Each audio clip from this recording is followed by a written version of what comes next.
Hey folks, velkomin í Flæðiskeri með Rökkva og Jóa og í dag verður gestur hjá okkur Sandra Helgadóttir, kvikmyndagerðarkona og leikkona. Velkomin. Góðan dag. Velkomin. Takk. Þú hefur verið að, þú er búin að vera í kvikmyndanámi. Já, ég fór í Kvikmyndaskóla Íslands. Já. Og var nú leiklistadeild þar og kláraði hann. Og þá var alveg nú leiklistadeild með og fæði síðan grunn í kvikmyndagerð.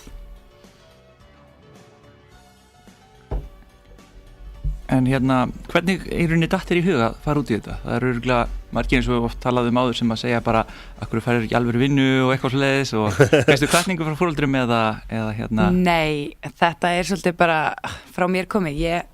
Ég eiginlega veit ekki hvaðan ég hef þetta. Ég var svona hálf athyglisjúk þegar ég var lítil. Öll svona fjölskylduvídeó á mér og svona, þá var ég einhvers staðar að hoppa inn í mynd og svona aðeins að við ekki athygli á mér, ég sé þarna líka, sko. Já. Viltu vera með? Akkurat. Ertu miðjubarn? Nei, reyndar ekki, ég er næst yngst. Nei, það er oft talað um að þau séu athyglisjúk sko. Já. Nei, ég er næst yngst, en ég á 4 bræður. Ég var eina stelpan. Já. Og já, ég var sérst svo, þú veist, þegar ég var lítil þá ákvað ég alltaf að ég ætlaði að vera leikkona, sko. Já. En ég fylgdi ekkert alveg eftir strax, sko.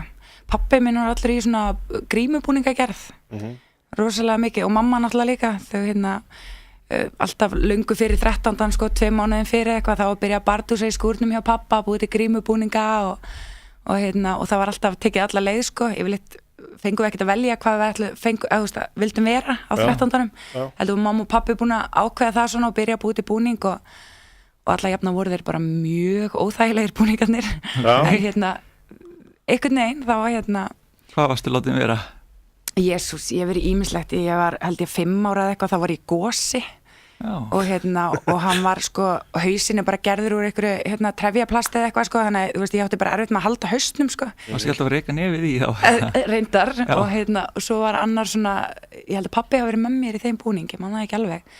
Þá var hann sérst pappans Gosa og alltaf að mæla á mig nefið og svona á þú veist, á ballinu. Já. Og það var í fyrsta skipti sem að ég uppgötaði svita vegna þess að ég svitnaði svo í búningnum og það byrjaði að leka sérst af enninu og á nefið á mér í búningnum og ég byrjaði bara pappi, búningurinn lekur. Þú veist, ég skildi ekki hvað var í gangi. Og pappi, náttúrulega þá var ég bara löðverandi sveit, þið voru mjög óþægilegir. Já, ég trúi því, þessi búningar sem að fólk er að fara í bíómyndum og svona og make-up sem það fær búið að meika þig til þess að vera einhver dvergur eða álfur eða eitthvað, þetta er ekki þægilegt. Akkurat. Það að sitja í fleiri klukkutíma að láta gera þetta og svo þarf að leika með þetta og kósvitnar. Svo finnum við alltaf til með lukkudýrum svona íþróttafélaga, þau eru inni kannski meðri þögu. Krakkar að sparki þau og svo svitnaði. Akkurat, það var mitt svoleiðis þarna, þú veist, krakkarnir pota í okkur og íta og svona tjekka, sko, og oft, þú veist, var erfitt að hreyfa sig í þessum búningum, sko. En og það var að verða og fjölskyldan svolítið svona úr fjarlæði að fylgjast með og svona íta krökkum frá, en við vorum mjög duglega að fá verðlaun fyrir búningarna hans pappa og já, svo bara langaði mig alltaf svo rosalega í leiklist. Ég sést á 2 börn og ég var ekkert að fara að hoppa eitthvað erlendis í skóla. Ekki beint hægt. Nei, ekki auðvelt. Og ég hafði ekkert rosalega mikla trú á mig. Þú veist, ég var svo hrædd við inntökupróf og áheyrnapróf og svona, þú veist, ég fekk bara stresskast bara við tilhugsununa, þannig að ég átti alltaf erfitt bara líka með próf í skóla, ég átti svo erfitt með að ná einbindningu af því að það var verið að testa mig. Já. Og þá leið mér svona eins og það væri sko, þeir var að fá færi til þess að gagnrýna mig. Já. Og það var svolítið, ég átti svolítið erfitt með þetta en ég stóð mig alltaf vel, sko, en þetta var svona, ég átti erfitt með þetta og svo svo bara eina kvöldstund þá hugsaði ég bara að ég komist ekki bara inn í kvikmyndaskólan, ég kemst aldrei inn í listaháskólan. Fæ eitthvað svona að efast sjálf á mig, sko, efast mig og ég sagði, mér langaði svo í listaháskólan, sko, og svo ég sagði að ég kannski kemst í frekar inn í kvikmyndaskólan, þú veist, og ég veit ekkert hvað var þar á bakvið, sko, þetta var bara alveg random hugsun, sko. Það er mjög erfitt að komast inn í listaháskólan, sérstaklega í leiklist. Ég hef séð ótrúlega færa leikara sem að komast ekki inn kannski 2 ár í röð og ég skil það ekki.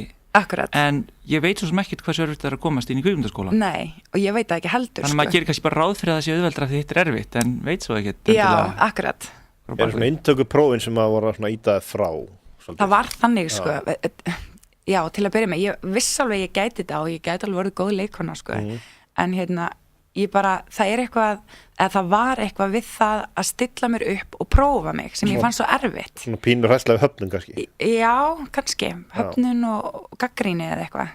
Svona einhvern veginn að gera ekki nógu vel. Líka bara maður ofhugsar þetta kannski þegar þetta er próf. Algjörlega. Frekar en þetta er ekki próf, þú veist, að maður getur þetta kannski alveg en einhvern veginn ofhugsar alls smáatriðin, hvað það sé mælt og hverju maður klikja á og eitthvað. Nei, ekki slaka á. En próf hafa náttúrulega oft verið mjög mikið gagnrýnt sko að þau gefi ekki rétta mynd en ég held að visslítið próf gefi einmitt sko reynslu í því að standast pressu. Akkurat. Því á vinnumarkaðnum þá kemur alveg pressa, það kemur alveg þessi tími þar sem þú annarkvort gerir eitthvað rétt eða klúðrar því og kostar kannski fyrirtæki sem þú vinnur fyrir ótrúlega mikinn pening eða bjargar. Algjörlega. Þannig að það er alveg ágætt að hafa upplifað þetta álag. En ég hef líka heyrt eins og með þessar langtíma námsmenn, þeir eru oft taugaveiklari bara en annað fólk, því þeir eru alltaf eitthvað að taka próf og eru bara orðnir svona svolítið taugarhúður sko. Já, en það er þetta líka, svo vinna í því að ná stjórna á þessum tilfinningum sko. Já. Og ég hef lært það rosalega í kvikmyndaskólanum sko. Ég komst náttúrulega inn, inntökuprófið mitt var fyrir ekki að fyndið út af því að ég er alveg hræðileg með nöfn. Já. Og þú veist, frægur einstaklingur getur staðið onni mér og ég bara veit ekki hver það er. Nei. Og það getur... En þekkir ekki andlitið þá eða? Ég bara, nei, þú veist, ég er mannglögg og ég er rosalega góð ef ég fer eitthvað og einu sinni á eitthvað stað, ég veit alltaf hvernig ég á að fara þangað. Ég er með, rosa gott einhvern veginn, en fólk, sko... Og tengja við nöfn. Já, þú veist, nöfnin einhvern veginn detta bara út og ég horfa ekkert rosalega mikið á sjónvarp, af því að ef ég horfa á eitthvað sérstaklega mig líka vel, þá gleypir sjónvarpið mig, sko. Já, og þú er bara fast þar. Ég er bara farin, sko. Og og ég hlusta ekki mikið á útvarp heldur nema að þú veist, kannski rétt í bílnum á milli staða sko, en yfirleitt finnst mér bara gott að hafa slökkt á útvarpinu þegar ég er í bílnum og fá bara svona þögn. Já. Og þannig að ég er ekkert rosalega mikið inn í þessu sko. Svo ég hef meitt hóta einu svona að reka Jodie Foster upp á Bláalóninu. Ég var að vinna þar, ég hef ekki hugmynd hver þetta var. Ég var að vinna sem öryggisvörður úti á svæði sko. Já. Ég heyrði nú einum mann sem var bara á einhverju hestafyllir í eitthvað á Þingvöllum ekkert með vinnu sínum og svo kom einhver Spánverji eitthvað fór að spjalla og þeim fannst hann fyrst hundleðilur og svo svona fór þeim að finnast hann skemmtilegri og gáði honum brennivín og hann var bara eitthvað að drekka með þeim og eitthvað svona og þeir hugsa bara já, hann var nú skemmtilegri þessi náunginn og eitthvað síndist og voru eitthvað svona fullt af gauðrum með honum sem voru vola svona fúlir fannst þeim og drukk ekki neitt og eitthvað svona. Svo föttuðu þeir seinna þetta var Spánar konungur. Nei. Og hinn var allir lífverðinir hans. Þeir bara vissi ekki hugmynd það. Já. Akkurat sko. Þetta er svolítið gaman að þessu. Sérstaklega... Ég myndi ekki þekki Spánar konung sko eða hollenska konungafólkið eða eitthvað. Ég myndi bara ekki þekki að vera ekki staða. Nei, meitt sko. Og við bara hérna á Íslandi, við erum bara ekki þar sko. Nei, það er bara hver svolítið að hugsa sig og sitt nær umhverfi. Við erum ekkert að velta okkur mikið, allavega ekki ég, upp úr hvað næsti maður er að gera eða veist, í hvernig fötum þessi er og eitthvað, þú veist, mér bara gæti ekki fyrir mér sama. Við líka kunnum ekki alveg að svona, sem betur fer, ekki að dýrka svona frækt fólk eins og einhverja guði af því að við erum svo lítið land að þú veist, þú horfir á einhvern sjónvarpinu og svo lappar fram hjá hann á Laugaveginum, þú veist, sveinnum daginn. Akkurat. Og þetta er oft svona, maður er kannski að vinna með svona frægu fólki eða svona frægu á Íslandi og spjalla við það og svo heyri maður röddinni í þeim í sjónvarpinu og krakkarnir að horfa á teiknimyndir af því að þetta er eitthvað sem er leikar sem er að lesa inn á teiknimynd. Akkurat. Það var, það er nú að hlusta á hann líka heima. Leikandi einhvern nasirning í Erilbæ. Akkurat. En þú hefur verið, ég sá fyrst myndbandaðir þar sem var að taka þátt í svona ADHD-verkefni. Já. Það var mjög skemmtilega samsett. Já, það er Tjarnagatan. Já.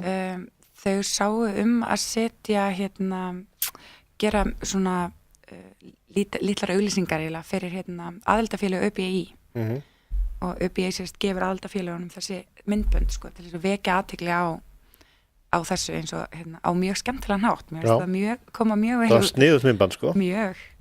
Var það ekki þannig að þú byrjar að gera ýmis fræðslu myndbönd fallanir í rauninni eða fallaða áður þú í rauninni kláraði skólan, var það ekki? Jú, það var ég held ég hafi verið á 3. önn í skólanum sko, þegar ég var með smá tengingu inn í blindrafélagið og blindrafélagið hefur samband við mig. Ég var að leita mér á sumavinnu og þeir hafa bara samband við mig og spurja hvort að ég sé til í að hafa frétt að ég var í kvikmyndaskólanum, hvort ég væri til í að gera fyrir þau svona fræðslumynd eða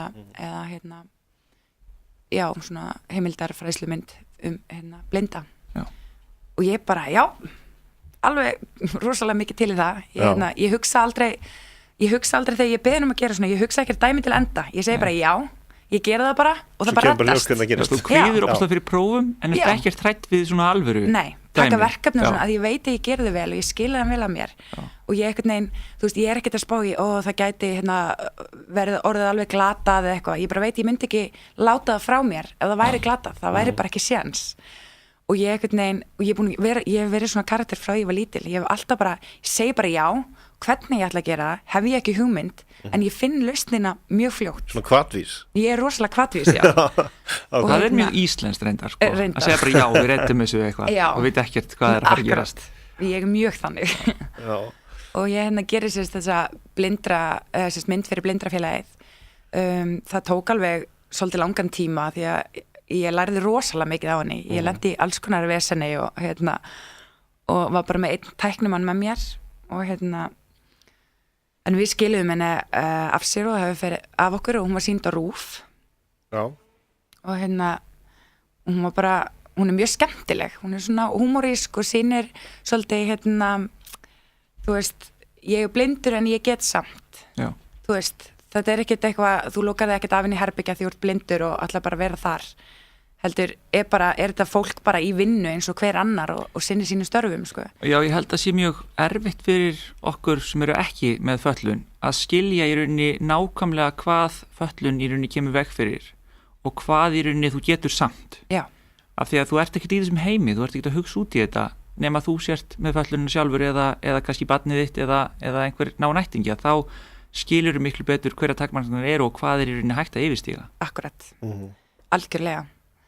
Og þú veist, þetta er bara eins og ef þú missir fótið eitthvað, þú veist, það þýðir ekkert að þú getur ekki labbað. Þú veist, það er hægt að, það er bara tæknirinn horfðin þannig, þú getur það bara samt. Já. Það er bara, bara til össur eða eitthvað. Já, nákvæmlega, sko. En það lítur að hljóma mjög undarlega ef við bara, svona fyrir hlustandan, byrjuð mynd fyrir blinda. Já. Hún er nú blinda, ekki bara fyrir blinda. Já, hún er í rauninni fyrir almenning sem veit ekkert blindu. Fræða þá. Já, þetta er fræðsla. Maður veit aldrei hvað gerist fyrir mann á lífsleiðinni og það er mjög algengt til dæmis að þegar þú ert orðin gamall að þú ferð að missa sjón og heyrn og eitthvað slíkt og fólk álíka bara oft mjög erfitt með að svona takast á við það, að fara að missa einhverja færni. Ja, mjög leiðilegt. Já. Og það veit ekki alveg og með í þessari mynd erum við svolítið að sýna eins og þarna ertu búin að missa færni, þú sérð ekki en það er ekkit endapunktur. Nei. Og það er betra að viðkenna það og takast á við það, leita til dæmis blindrafélagsins og fá þar viðeigandi aðstoð sem að auðveldar þér bæði að takast á við þetta og að lifa með þessu. Já, akkurat. Og ég held alltaf að þú hefur alltaf svolítið val, held ég, í lífinu hvernig þú tekst á við hindranir og þú getur valið hvort að þú ætlar að loka þig af inn í herbyggi og vera bara ómögulegur eða bara standa upp og takast á við það og eins vel að þú getur og bros bætir það jafnvel líka. Nákvæmlega, sko. En þetta er krefjandi að vera kvikmyndagerðarkona, ekki? Jú, þetta er náttúrulega... Hvernig þá að vera móðir með í þessu og þurfum að púsla saman og allt þetta? Þetta er þetta er búið að vera mjög erfitt, sko. Það er ekkert hægt að lifa bara á þessu. Þetta hefur verið svona hliðarvinnan mín, sko. Og ég ger þetta bara af áhuga og eins og að gera myndir hópa með einhvers konar skerðingar. Mér finnst þetta svo athyglisvert og mér finnst svo gaman að heyra söguna frá fólkinu og sjá lífið þeirra og þú veist, þetta er bara ég hef virkilega gaman að þessu og þannig ég hef verið að gera þetta svona til hliðar, svo hef ég verið að vinna sem aðstókana hjá fyrir fallaða einstaklinga. Og kemur kannski áhuginn þaðan? Ætli það, ég held að smiti svolítið, ég fór í tákmálsfræði í háskólan og þar datt ég inn á vinnu sem byrjaði, ég var að vinna í Rjóðurinu bara eina helgi mánuði og var sem sagt að vinna með einstaklinga sem voru með samþætta sjón- og heyrnarskenningu og síðan þegar að það búið þá í rauninni held ég áfram með þeim einstaklingum og fer að vinna með þeim í 100% heima hjá þeim og þaðan þetta svona smitandi einhvern veginn maður að sjá þarna baráttuna sem þau þurfa að standa fyrir, þau eru endalausri baráttu til þess að fá sjálfsög mannréttindi þú veist, þetta kerfi svo gallað og maður stendur í sér miðju og horfa að allt gerast einhvern veginn og þú veist, kannski þetta eitthvað svona veitaði rödd kannski, já, ég ekkert mikið fyrir að skrifa greinar í blöðum eða eitthvað svoleiðis, en mér finnst gaman að geta sýnt fólki, þú veist, hvað þetta þú veist, að fólk með fatlanir getur alveg helling þú veist, sérstaklega ef þú veist, fullkomlega í lagi höfðinu þú veist, með alveg common sense þú veist, engar skerðingar hvað það varðar, að þá einhvern veginn skiptir ekki máli hver líkaminn sko. Nei, nákvæmlega. Af því að þú ert með fulla starfsgetu í höfðinu. Já, það getur náttúrulega að vera miklu ódýrar í rauninni að virkja þetta fólk einhvern veginn og hafa einhverja lausnir heldur en að bara borga þeim peninga fyrir að vera þunglind. Nefnilega. Og svo borga þunglindislið fyrir þau líka eða eitthvað svo leiðis. Akkurat. Þannig að þetta auðvitað margþætt en að mörgu leyti getur verið í rauninni miklu ódýrar að leysa þessi vandamál heldur en að láta þau bara drabbast. Algjörlega. Það er alltaf margt sem ennþá svolítið erfitt að það er ótrúlega margt sem hefur batnað eins og með tækni eins og bara tölva sem að lesa allt fyrir blindan eða gervilimir frá össuri til dæmis og svo leiðis. En það er ennþá margt sem erfitt eins og til dæmis bara mörg hús í miðbænum eru náttúrulega byggð, þú veist, fyrir 100 árum, 200 árum jáfnvel og það er ekkert eitthvað aðgengi, það er ekkert eitthvað svona, það er engin lyfta eða prammið eitthvað í þeim. Nei. Það er ennþá margt svoleiðis sem er mjög erfitt fyrir líkamlega fallaða. Algjörlega. Hreyfihamlaða, þar að segja. Það er mjög mikið að hindrunum hvað það varðar og sérstaklega í með borginni sko. Já, ég hef náttúrulega verið að skipuleggja eins og uppistand og svoleiðis og það er til dæmis einn uppistandari Hjólstóð Leifur Leifsson. Það var oft mjög erfitt og mikið vesen sko með þegar hann var að koma fram að voru með svona lið af gaurum til að halda á honum í hjólastóli upp eitthvað drisa stig eða eitthvað og svo var alltaf bara hvernig við komast á klósetti, þú veist, það er eitthvað kjallari og það er eitthvað steintröppur og þú veist, endalist vesen. Það er bara skrítið þetta í þessu samfélagi sko, það er einhvern veginn samfélagi uppbyggt fyrir staðlaða mynd af fólki. Akkurat. Bara fólk er svona en ekki hinsegin. Já, þú getur náttúrulega ekki gert ráð fyrir öllu. Nei. En núna í nútímanum er náttúrulega miklu meira verið að gera ráð fyrir ýmsu.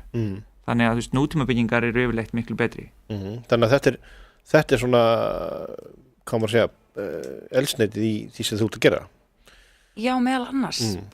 Mér finnst það bara virkilega gaman að fá innsýn inn í líf þessar fólks og já, það er bara nákvæmlega sko. En hvað voru til dæmis eins og vesenið sem þú lendir í? Þetta er fyrsta myndin sem gerir það ekki? Jú, sem er mjög krefjandi verkefni. Hvaða vesenið? Það er alltaf gaman að heyra eiginlega öll kvikmyndagerð er tómt vesen breytingar. Þetta hlýtur að hafa verið samt eitthvað magnaðasta dæmi. Þetta var náttúrulega sko ég, eins og ótrúlega það hljómar, þá er ég náttúrulega hálf tækni fötluð.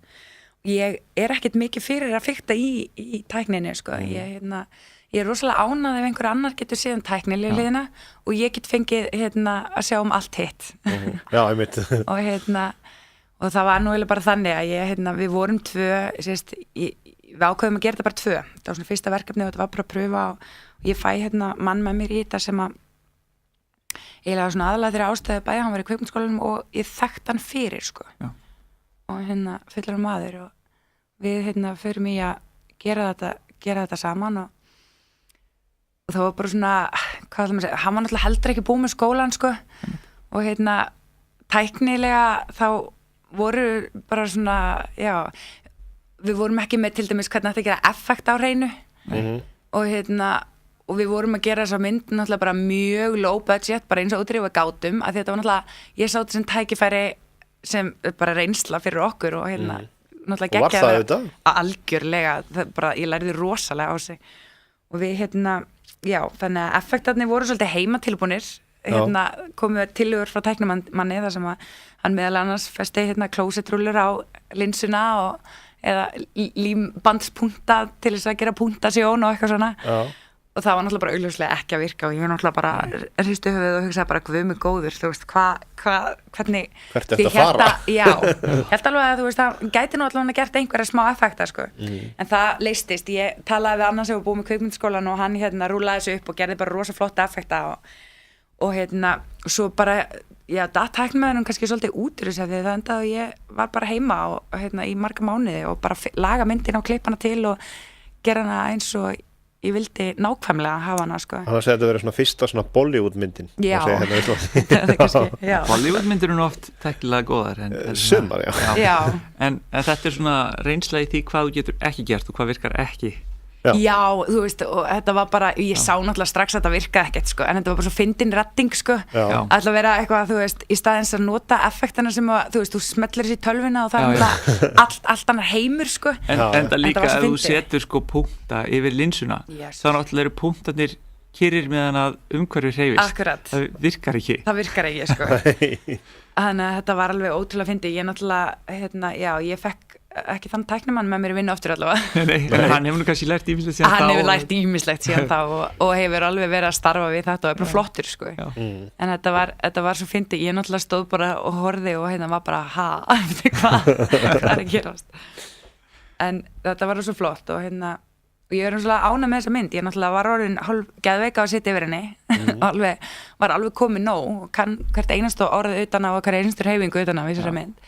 En það voru allir ánægð með hana og ég er ánægð með hana og þetta er náttúrulega fyrsta mynd svona, ég náttúrulega stökk bara alveg út í djúpulegina sem er bara svolítið ég bara, næ alltaf að halda vitunum upp úr vatni. En þetta sjá hann einhvers staðar?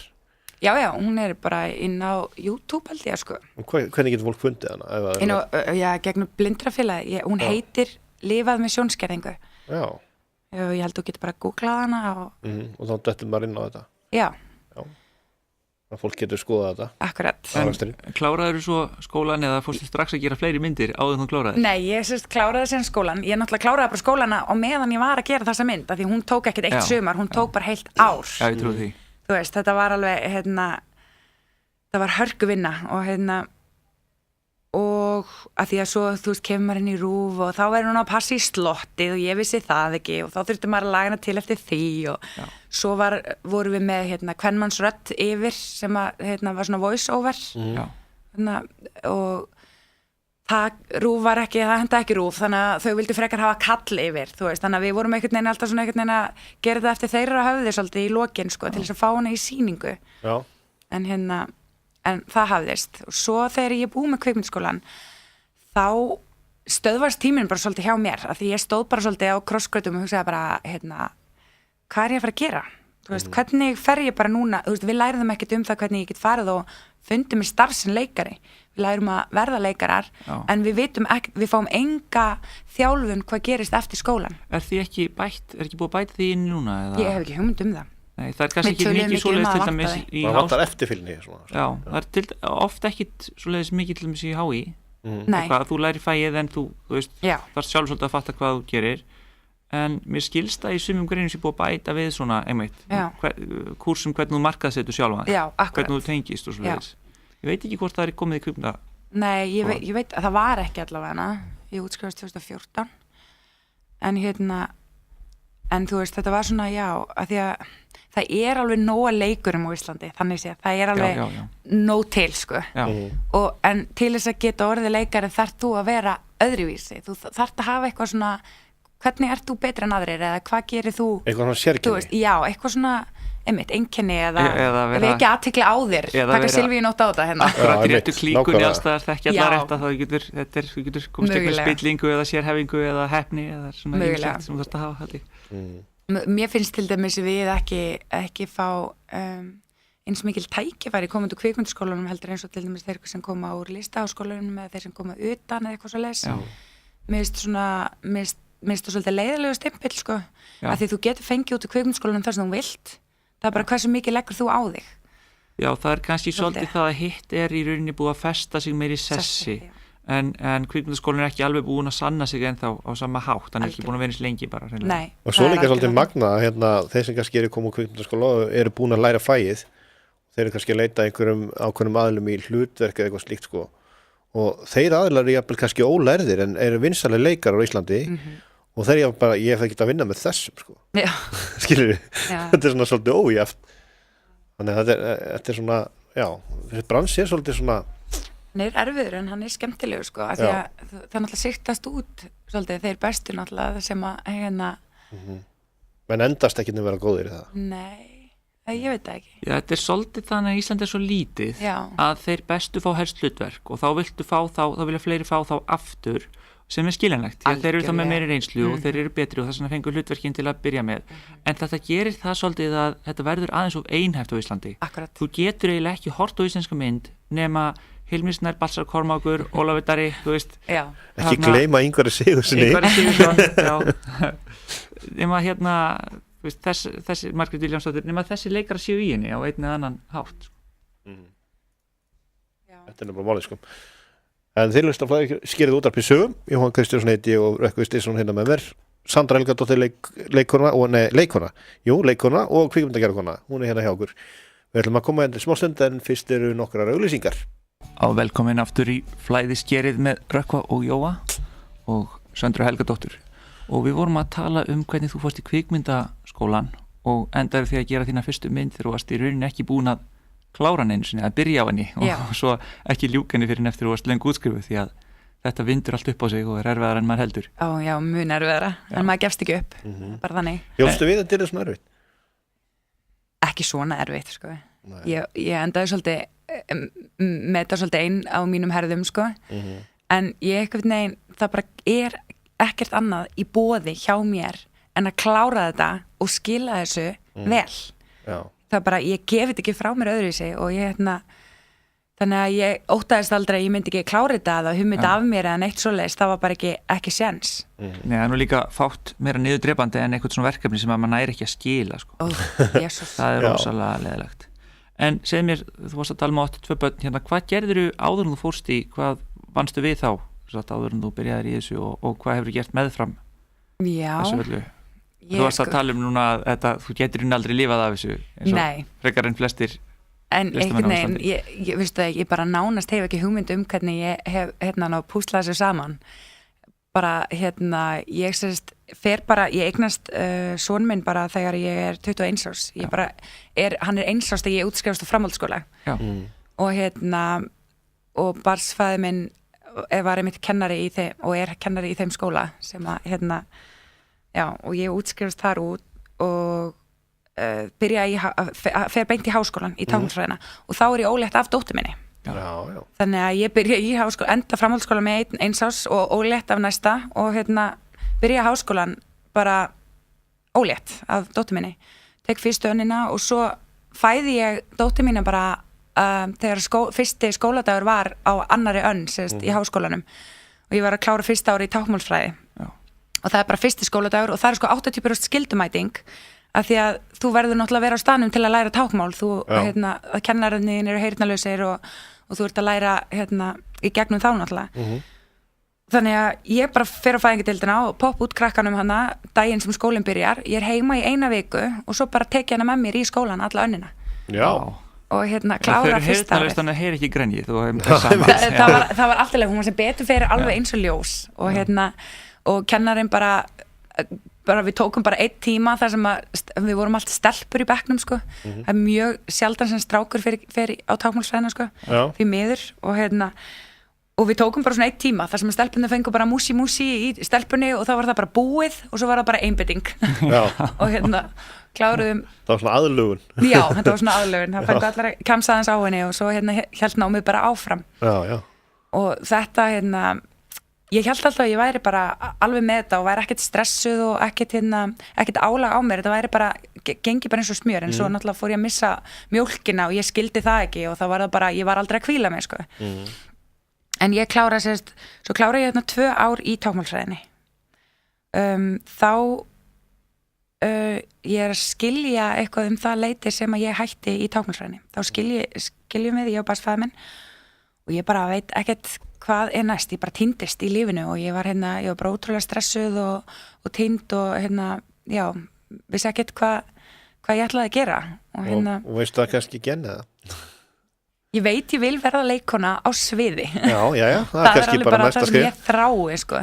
En einhvern veginn hef ég ekki, það búið svo mikið að gera að ég hef einhvern veginn ekki komið mér þangað ennþá, en ég bara, mér finnst ég aldrei eins lifandi eins og þegar ég standa á sviði. Finnst þú ég heima bara þar? Ég fæ adrenalínu, ég finn það bara að renna í blóðinu og það er bara núna, þú veist, ekki á eftir, það er bara akkurat núna, þetta er bara stundin núna og ég finn einhvern veginn, mér finnst ég bara að finna blóðið renna bara allan líkamann, ég verð bara, ég fæ svo mikla orku og mér finnst alveg geggjað að standa á sviði. Þannig að þarna ertu búin að finna þig? Já, ég ætla að vera þar. Það er bara spurning að finna réttu leiðina að því að komast bara í atvinnu þar. Akkurat. Finnst þess að þetta er miklu skemmtilega heldur en að leika fyrir framan myndavélar? Það er öðruvísi. Mér finnst mjög gaman að leika fyrir framan myndavél líka, en það er bara öðruvísi. Já. Það er einhvern veginn, þar færðu annan sjans.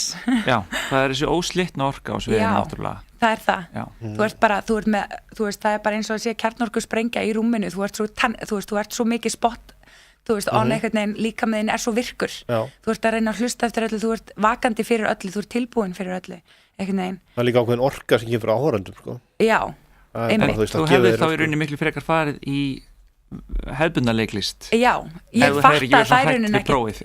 Já, en ég fattaði það samt ekkert fyrir en ég var komin, sko, áleiðis í kvikmyndaskólanum, þá tökum við svona leikhúskurs og það var geggjað. Ég var bara, vá, þetta vil ég gera. Þú veist, mér fannst það miklu, ég hefði viljað fá meira af því, þú veist, en ég var náttúrulega ekkert í þannig skóla, sko, en ég fattaði það í rauninni ekkert fyrir en í kvikmyndaskólanum. Ég er mikið búin að vera gæla við hvort ég fara í listaháskólan líka, svo er ég bara búin að vera í endalausu námi og ég finnst ekki geta búið börnunum að hanga í meira námi. Kláraður í tákmálsnámið svo einhvern tíma? Nei, ég nefnilega túlkári verið kennt núna 2018, ég hætti sem sagt og fer í leiklistina á milli. Já. Og finn mig rosalega þar. Ég næði komið jafnvægi á lífið mitt. Ég var algjört chaos bara í hausnum á mér og andlega, sko. Og ég hafði aldrei vita hvað andlega hliðin í manneskunni skiptir rosalega miklu máli. Ég einhvern veginn, þú veist, ég var með svo mikinn front. Ég missi bróði minn 2006 og ég var alltaf að passa, sko, að það myndi aldrei bíta á mig. Og ég var alltaf einhvern veginn svona með rosa skjöld utan á mér og alltaf að passa að sýna ekki viðkvæmni. Ekki sýna að það væri eitthvað hægt að finna að eitthvað. Þú er búið til svona vegg. Já, en málið er með þetta er oft eins og skuld, skiljur, þú verður að greiða neitt tímann og það er þá betra kannski bara brotna niður svolítinn tíma og rísa svo upp frekar en að í rauninni reyna að íta þessu frá sér. Akkurat, og það er það sem gerðist í kvikmyndaskólanum. Ég var óhrædd við að challengea mig og ég hugsaði bara, ég ætla að greiða úr mér. Nú er ég bara að fara að greiða úr flækjunni og ég var óhrædd í að stökkva út í að gera bara það sem ég óttaðist mest. Ég óttaðist mest til dæmis að vera nakin fyrir framan fólk, sko. Þannig ég tók það bara í skólan og ég var bara með gjörning, þar sem ég var bara nakin fyrir framan allir skólanum.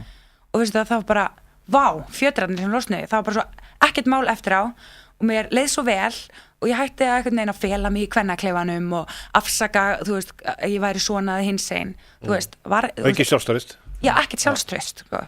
Og ég einhvern veginn náði að losna við það og svo áður en ég útskrifast, þá tók ég tappan úr tilfinningunum mínum gagvart dauða bróður míns og í rauninu bara öllu sem ég hef bælt inni bara alltaf, af því að það má ekki sýna veikleika, sko. Nei, akkurat.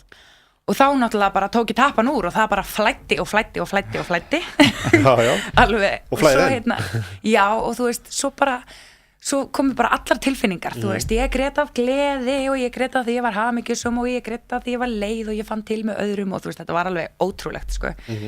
En svo bara náði ég stjórn á tilfinningunum og lærði á tilfinningarna mínar og leifaði þeim að flæða og einhvern veginn, já. Þá ertu kannski komið með það sem að leikarar þurfa að hafa, sko. Já, og núna finnst mér ég fyrst vera tilbúin, sko. Nú er ég komin á góðan stað. Nú er ég tilbúin til þess að fara að, leika, að fara að opna mig og vera, þú veist, gefa allt í, sko. Án þess að vera að berjast á móti. Gera leikhúsin kröfur það að menn séu búin að fara í listaháskóla til þess að komast inn í leikhúsi? Ég veit það ekki. Það er greinilega ekki alveg af því að það er, maður sér oft ómenntaða leikar að leika í leikhúsunum en þá verða þeir eiginlega að vera orðnir að stjörnum. Það er eiginlega eina leiðin til þess að klára ekki nám að fara inn í. Þeir náttúrulega verða að sjá hvað þú hefur upp á að bjóða áður en þeir taka þig inn. Þeir náttúrulega taka þig ekkert inn þú veist, og hafa aldrei séð nokkuð skapaðan hluta þér. Og þetta hefur náttúrulega svolítið með markaðin að gera. Að þú getur kannski verið með eitthvað mjög flókið leikrit sem er mjög svona áhugavert fyrir leikarna að leika og fyrir leikhús aðdáendur og gagnrýnendur að koma og sjá. Já. En svo getur verið með eitthvað eins og kannski Mamma Mia sem ekki svo mikið þannig en það rosalega vinsælt, það vilja maður ekki sjá það. Já. Og þegar einhverjir sem eru ómenntaðir leikarar en hafa orðið vinsæl eins og Sveppi eða Ágústa Eva, þá náttúrulega getur verið mjög gott fjárhagslega fyrir leikhúsið að hafa þessa aðila í einhverjum hlutverkum bara upp á peninga. Algjörlega. Já. Algjörlega og ég það datt út mér sem ég ætla að segja, þetta var að finna, ég var svo mikið að pæla í það sem ég varst að segja. Já, og þannig þú kannski komin inn á annað sem að margir leikar hafa, það svona ADHD. Já, og ég í miðjum samræðum svo bara, rauðu miði, þú veist. En það oft einmitt styrkleiki líka, sko. Já, það einmitt, sko, svo ég komi nú aðeins aftur að ég þekki ekki neitt, svona fræga einstaklinga og svona, það einmitt það sem komið svolítið inn í kvikmyndaskólann. Ég átti að gera ég átti að taka mónologur úr Mápnum sem bara risastórt leikrist sem var sýnt í Borgarleikhúsinu ekki fyrir löngu síðan, 2 árum síðan eða 3.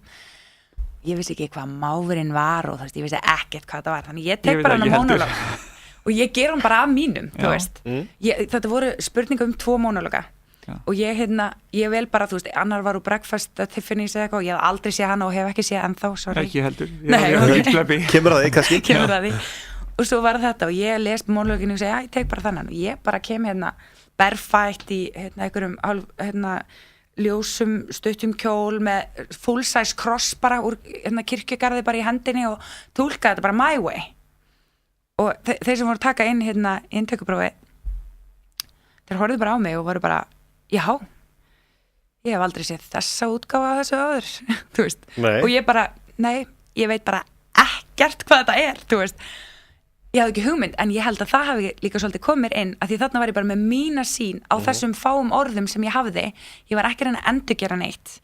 Ég datt ekki inn í, þú veist, að gera, þú veist, eins og einhver annar, heldur var þetta bara algjörlega mín túlkun á þessum línum sem ég var með. Já. Og það það sem ég hef svolítið notið frelsi við. Ég hef séð fáar myndir þannig, sko, og þegar ég fór í kvikmyndaskóla, kvikmyndasögu í kvikmyndaskólanum, þar var ég að sjá í fyrsta skipti, Blue Velvet og alls konar svona Chinatown og þú veist, þetta var allt sem ég var að sjá í fyrsta skipti og var að uppgöta þarna í kvikmyndaskólanum, sko, og Eyes Wide Shut, þú veist. Ég var ekki búin að sjá neitt af þessu og ég þannig að í gegnum skólan þá gat ég alltaf leyft mér að hafa bara mína sín á því sem ég var að vinna á, hvernig ég upplifi textan og svona, en ekki að reyna að endurgera eitthvað, ég festist aldrei í því að reyna að endurgera eitthvað sem var búið að gera. Ákvæmlega, þetta svona svipað á með Raka Bjarna þegar hann söng Smells Like Teen Spirit, hann var aldrei hitt lagið, en svo tók hann lagið og lagið hljóma allt öðru sig, en áherslunda voru það sömu. Það var svolítið merkilegt. Já, þú getur eiginlega ekki unnið þegar þú ert að endurgera eitthvað sem allir elska. Nei. Því að þú getur eiginlega ekki gert það betur þegar allir elska það nú þegar á einhvern ákveðin hátt. Já, akkurat. Það er en svo bara neglist það þannig að þetta kemst áfram, sko. Já. Það bara þannig. En ég sést núna að klára aðra myndina mína. Já. Sést í gegnum eftir að ég lauk sést ég lík séðan við kvikmyndaskólan og búin að vera að vinna einmitt í með föllum, aðeinslega með fólki með samþætta sjón- og heyrnarskerðingu sem sést bæði heyrnarlaust og blind. Já, sem heitir daufblind. Já. Við viljum ekki nota það orð lengur. Hljómar með neikvætt. Já, það nefnilega eitthvað neikvætt. Daufur hljómar eins og sért heimskur. Já. Það hljómar eitthvað þannig. Það er svona gamalt orð, já. En flesti skilja það, sko. Þannig að við segjum samþætta sjón- og heyrnarskerðingu. Og ég hef mikið verið þar svolítið með annan fótinn. Eftir ég læri tákmálið, þá fer ég aðstoða einstaklinga með samþætta sjón- og heyrnarskerðingu og fer svolítið yfir í snertitákmálið. Já, það er alltaf öðru sér heldur en annað. Já, í rauninni og þannig ég dett svolítið inn í þann heim og svolítið mikið búin að vera að hrærast í honum svona annars slægiði inn á milli og líka rosa vel og mér finnst þetta dásamlegt samfélag, sko, að vera þar og og maður læri mikið. Það er kannski eitthvað sem að þú getur kannski komið inn fest inn í leikhúsi, það er svona einsmanns sýningar sem getur verið með snerti svona leiksýningar. Það er aldrei að vita, kannski að gera það. Það frekar erfitt að hafa snertileiksingu. Kannski svona uppsprettur eins og Sandra geta góð með það. finna eitthvað sjónarhorn á því. Já.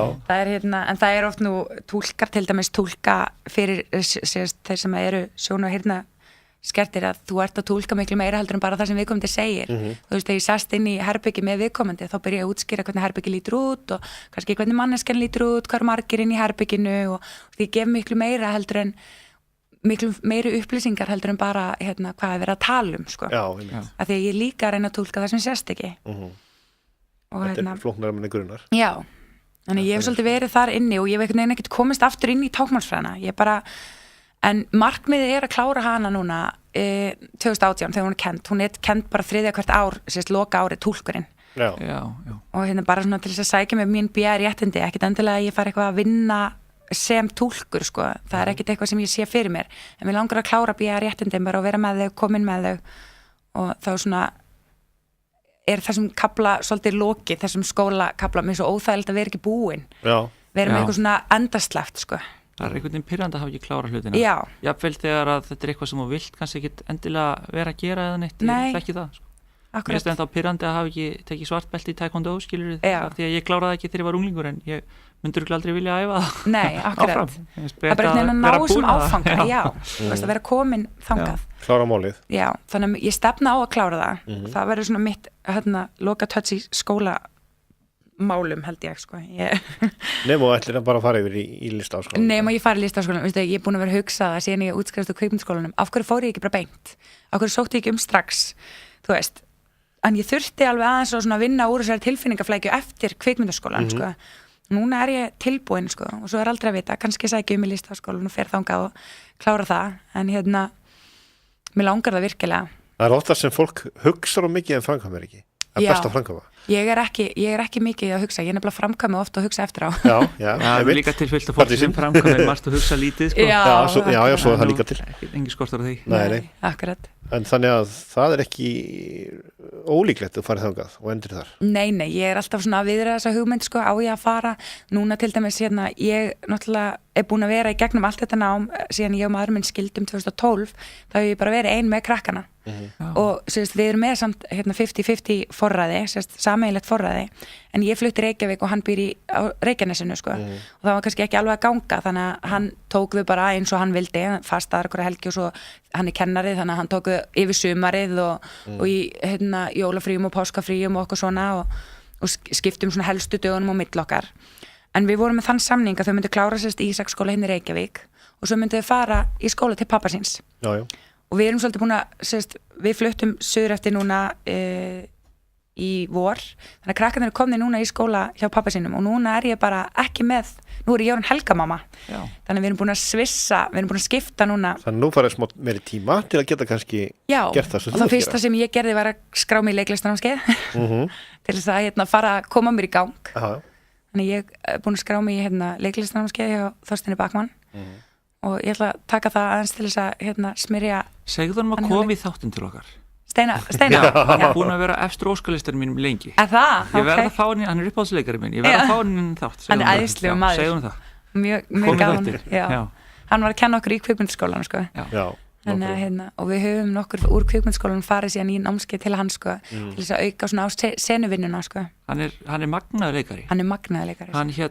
Hann datt í það einhvern veginn að leika alltaf eitthvað svona pervert á ógeðskall og var rosalegur í því, en svo náði hann að brillera svo mikið sem listamanns Rónin í Vonarstræti. Akkurat. Að þá hugsaði ég, frábært, þá fær hann kannski að leika eitthvað annað en perra, hann er búin að sína hann getur í rauninni allt. Akkurat. Mér dreymir að leika svona í kvikmynd svona eitthvað svona crazy psychopath bara, mér langar það rosalega, ég held að ég væri svolítið góð í því. Já, svona eitthvað nett klikkuð svona Kill Bill eitthvað. Já, bara þú veist, ég hef sko, bara við tilhugsunina þá fer orka mín bara upp, þetta er svo langt frá mér en mér finnst þetta svo athyglisvert að fá stúdera eitthvað svona og ég væri, að því að það var okkur að kenta í skólanum sko, þú getur ekki leikið ákveðið hlutverk, þú getur ekki leikið barnanýðing nema svolítið að skilja hvernig barnanýðingur virkar, þú veist og þú þarft svolítið að sjá hans hlið, þú getur ekki verið að dæma karakterinn þinn sem þú ert að fara að leika. Nei. þú veist, þá er ekki meðan þú leikur hann allavega nei, þú veist, og ekki meðan þú veist, þú þarft að fá skilningin, þú veist, af hverju viðkomendur svona. Þú verður að setja þig inn í hans hugarheim það sem að fyrir honum finnst honum hann ekki vera vondimaðurinn, þó hann vissilega sé það. Einhvern veginn svona hvernig afsakar hann þetta fyrir sjálfum sér að hann sé að gera þetta. Einhvern tíðan kom rithöfundur til mín, ung stelpa sem hefur verið að skrifa bækur og hún hefur skrifað glæpasögur og maðurinn kærastinn var að skoða handritin svona yfir á kvöldin og hann var eiginlega bara hræddur við hana þegar hann sá hvernig hann var að hugsa í handritinu. Þetta var svolítið þannig að já, það er þetta að búa til alls konar fantasíu. Algjörlega. Alveg svakalega mikið eftir að gera. Já. Þannig að allar leiðir opnað hjá þér. Já, ég með leiklistarnámskeið búin að vera með kenna krökkum í Vóm og Vatnsliðströnd leiklist í 1 ár. Það heldur áfram, við ætlum að stækka það núna og gera það ennþá meira. Já. Svo er ég að skrifa handrit sjálf fyrir leikhús og búið að taka ár og þá örugglega eftir að taka meiri tíma því ég er að vanda mig mjög mikið. Þetta verður, þetta á að vera alveg rosaflott. Og já, ég bara finn mér eitthvað að gera og ég gera það sem ég langar að gera og reyna að gera það vel. Bara skapa. Já. Alltaf skapa. Skapa, akkurat. Flæðiskeiðar endarunni í dag. Rökkvi. Já, og við fáum vonandi Þorstein Backmann einhvern tímann. Já, Sandra sjáðu þess. Já. Sjáumst í næstu viku. Sjáumst í næstu viku og hefstu Sandra Helgadóttir var gestur okkar í dag, kvikmyndagerðarmaður, kona og leikona. Og við þakkum okkur, verið sæl.